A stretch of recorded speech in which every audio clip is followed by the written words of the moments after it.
And now an NBC24 exclusive. When you wait in the grocery checkout line, you probably see magazine headlines touting trendy weight loss plans. Well, our Laura Emerson did some investigating. And Laura, what'd you find?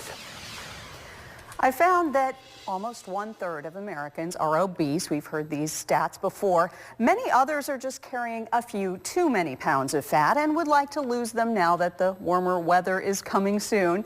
But before you try a diet that your friends might be talking about, you need to hear what I learned from talking to a couple of top local nutrition experts. Low carb, high protein, gluten-free, low fat. Popular doesn't necessarily mean it'll be effective or even safe. The sad thing is that most people who lose weight end up gaining weight. Deborah Bordley is a University of Toledo professor teaching the next generation of nurses and physical therapists about nutrition. She's skeptical of many of the trends. You know if something is a fad when all the food manufacturers glom onto it. She says that while people with celiac disease really do need to avoid gluten, that there's no solid evidence that for most of us gluten is a problem or a contributor to other health problems. So-called negative calorie foods have had their moments. The cabbage soup diet, eating lots of celery or grapefruit. Erin Hurl is the clinical nutrition manager for St. Vincent Mercy Medical Center. She says such restrictive weight loss plans are not based in science. We don't really know exactly how many calories it takes to metabolize or digest your food. I asked about high protein, low carbohydrate diets.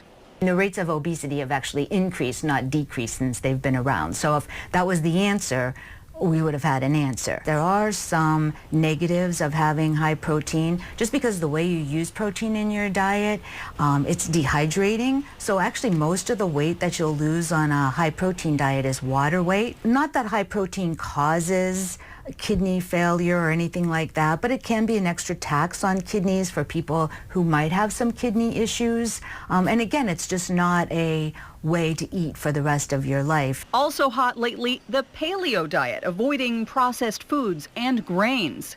First of all, there is no real paleo diet because in paleo times, people ate what was ever around them. So people from different areas of the world ate completely different diets even during paleo time. And there's lots of research that shows that they actually did eat grains. So if you're gonna go on a paleo diet because you wanna eat less processed foods, that's fine. But to throw out, legumes and whole grains and, there's nothing wrong with, a bowl of oatmeal in the morning. In fact, there's a lot of research that shows those are the people that live longest and healthiest. We never would suggest you eliminate, all fruits or all grains, because you're going to miss out on key nutrients that might only be found in that food group. And before you invest in a diet pill as your shortcut to slimming down?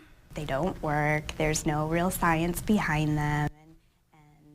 Now, while our nutrition experts don't see value in a lot of the plans making headlines and selling books, they say we also don't have to be severely restricted and hungry to get real results. Tomorrow in this newscast, their recommended strategies for making changes that can help you to feel and look better for the long term.